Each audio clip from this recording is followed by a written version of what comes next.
স্বপ্নের হিমালয়া মানে সিমলা মানালি, যেখানে মেঘ আর বরফের সাথে মুগ্ধকর অভিজ্ঞতা নিশ্চিত।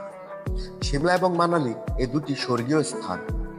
যেখানে পাহাড়ের কোলে অবস্থিত এই শহরটি তার প্রাকৃতিক সৌন্দর্য এবং অগ্নিবেশক স্থাপত্যের জন্য বিখ্যাত।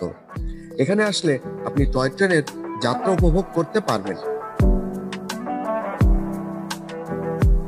যা সকল ভ্রমণ প্রেমীদের জন্য এক অনন্য অভিজ্ঞতা। আপনি কি জানেন বাংলাদেশ থেকে সাশ্রয়ী উপায়ে কিভাবে যাওয়া যায়? আজকের ভিডিওতে থাকছে এই রোমাঞ্চকর যাত্রার পুরো গাইড। প্রথমে ভিসার জন্য প্রয়োজনীয় ডকুমেন্ট ঠিক করুন এবং ইন্ডিয়ান ট্যুরিস্ট ভিসা করে নিন। পাসপোর্ট আর ফটো সহ ফর্ম পূরণ করুন এবং প্রয়োজনীয় ডকুমেন্ট সাথেই নিয়ে নিন।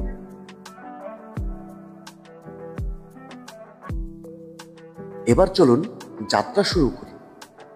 প্রথমে যেতে হবে ঢাকা থেকে বেনাপোল। ঢাকা থেকে বেনাপোল যাওয়ার বেশ কয়েকটি বাস সার্ভিস চালু আছে। কিছু জনপ্রিয় বাস কোম্পানিগুলো হলো সোহাগ পরিবহন, গ্রিন লাইন পরিবহন, এনা ট্রান্সপোর্ট, রয়্যাল কোচ, শ্যামলী পরিবহন ইত্যাদি। সময় লাগবে 8 থেকে 10 ঘন্টা। ভাড়া হবে 800 থেকে 1500 টাকা। আপনি চাইলে ট্রেনেও যেতে পারেন। আপনি যদি বাসের পরিবর্তে ট্রেনে যেতে চান, তাহলে প্রথমে ঢাকা থেকে যেতে হবে যশোর। এরপর যশোর থেকে লোকাল বাস বা সিএনজিতে করে যেতে হবে বেনাপোল। আপনার যাত্রার ধরন, বাজেট এবং আরামের উপর নির্ভর করে যে কোনো অপশন আপনি বেছে নিতে পারেন। এরপর আপনি আপনার ইমিগ্রেশন কমপ্লিট করে চলে যাবেন সরাসরি কলকাতা।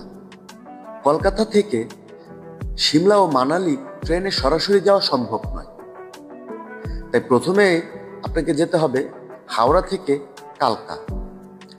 হাওড়া থেকে নেতাজি এক্সপ্রেস ট্রেনটি রাত 9:55 ছেড়ে যায় কালকার উদ্দেশ্যে।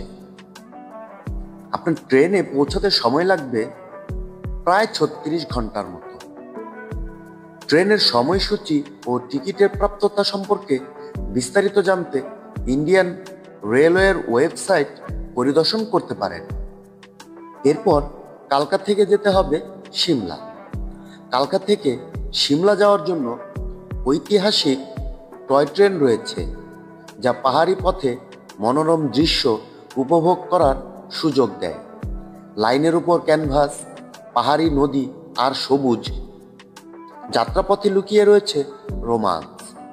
ট্রেনের জানালা দিয়ে দেখতে পারবেন স্নিগ্ধ সবুজ দিগন্ত, পাহাড়ি নদী, বয়ে যাওয়া স্রোত আর মাঝে মাঝে হিমালয়ের ঝলক। এই রোমান্সকেও ছাপিয়ে ওঠে শীতল পর্বত আর আকাশ ছোঁয়া দৃশ্যের মায়া। এই রোমাঞ্চকর দৃশ্য উপভোগ করতে করতে পৌঁছে যাবেন সিমলা। এরপর যেতে হবে আপনাকে সিমলা থেকে মানালি। সিমলা থেকে মানালি যাওয়ার সরাসরি ট্রেন সংযোগ নেই। সেক্ষেত্রে বাস বা প্রাইভেট গাড়ি ভাড়া করে মানালি যেতে হবে। সময় লাগবে প্রায় 7 থেকে 8 ঘন্টা। হিমাচল প্রদেশ পর্যটক বিভাগের বাস সার্ভিস বা প্রাইভেট ট্যুর অপারেটরদের মাধ্যমে এই যাত্রা সম্পন্ন করা যায়। এবার আসুন দেখে নিই এই ট্যুর প্ল্যানটি কিভাবে করবেন। প্রথম দিন হাওড়া থেকে রাত 9:55 নেতাজি এক্সপ্রেসে রওনা দিন। দ্বিতীয় দিন ট্রেনে যাত্রা, ট্রেনেই সারাদিন থাকতে হবে। তৃতীয় দিন রাত ভোরে কালকা পৌঁছবে। কালকা থেকে সকাল 6টায় টয় ট্রেনে ধরে সিমলার উদ্দেশ্যে রওনা দিন। চতুর্থ দিন সিমলা ও আশেপাশের দর্শনীয় স্থান ঘুরে দেখুন। পঞ্চম দিন সিমলা থেকে বাস বা প্রাইভেট গাড়িতে মানালির উদ্দেশ্যে রওনা দিন। ষষ্ঠ ও সপ্তম দিন মানালির বিভিন্ন দর্শনীয় স্থান ঘুরে দেখুন। অষ্টম দিন মানালি থেকে দিল্লি বা চণ্ডীগড়ের উদ্দেশ্যে রওনা দিন এবং সেখান থেকে কলকাতার ট্রেন ধরুন। এই পরিকল্পনা অনুযায়ী আপনি 8 থেকে 9 দিনের মধ্যে সিমলা ও মানালি ভ্রমণ সম্পন্ন করতে পারেন। তবে আপনার সময় এবং বাজেট নিয়ে যদি কোনো সমস্যা না থাকে, সেই ক্ষেত্রে আপনি আরও সময় বাড়াতে পারেন, আরও একদিন সেখানে আপনি ঘুরে দেখতে পারেন।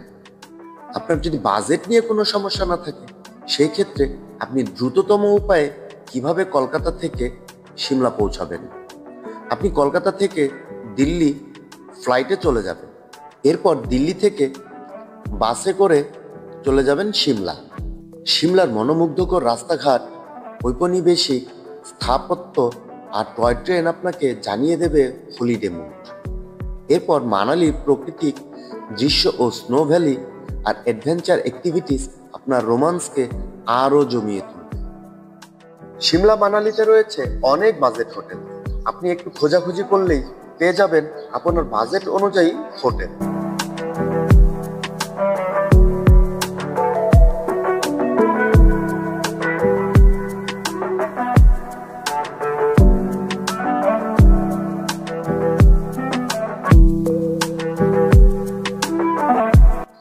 ট্যাক্সি বা লোকাল বাসে করে সহজেই ঘুরে দেখুন সকল দর্শনীয় স্থান।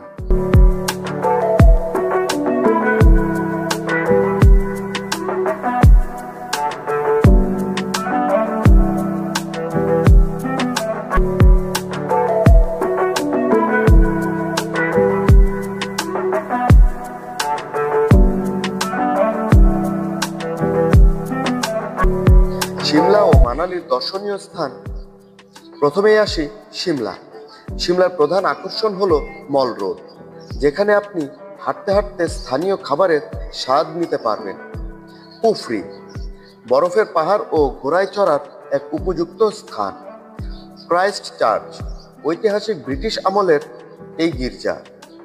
গ্রিন ভ্যালি, মনোরম সবুজ উপত্যকা। এখন আসি মানালির দর্শনীয় স্থানগুলো। সোলাং ভ্যালি। সোলাং ভ্যালিতে পাবেন দারুণ অ্যাডভেঞ্চারের জন্য ক্রিক ও প্যারাগ্লাইডিং, যা ট্রাই করতে কখনোই ভুল করবেন না। রোহতাং পাস, বরফে ঢাকা পর্বত, যা অক্টোবর থেকে জুন পর্যন্ত খোলা থাকে। হিডিম্বা মন্দির, ঐতিহাসিক কাঠের মন্দির, যা তার কাঠের নির্মাণের জন্য বিখ্যাত। মনু টেম্পল, হিন্দু পৌরাণিক গুরুত্বপূর্ণ সম্পন্ন মন্দির। বরফে ঢাকা পাহাড় আর শান্ত পরিবেশের চমৎকার অভিজ্ঞতা আপনার জীবন পাল্টে দিতে পারে। বন্ধুদের সাথে দল বেঁধে গেলে আনন্দ হবে যেমন দ্বিগুণ, তেমনি খরচও হবে অনেক কম। প্ল্যান করা শুরু করলে দেখবেন এই স্বপ্ন সত্যি হতেও সময় লাগবে না। সিমলা মানালির দারুণ ভ্রমণের পরিকল্পনা আজই শুরু করুন। নিজের তালিকায় এই অ্যাডভেঞ্চার যোগ করতে দেরি করবেন না।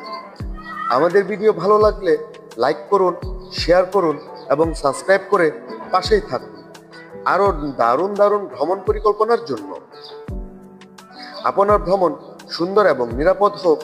ভালো থাকুন, সুস্থ থাকুন। আসসালামু আলাইকুম।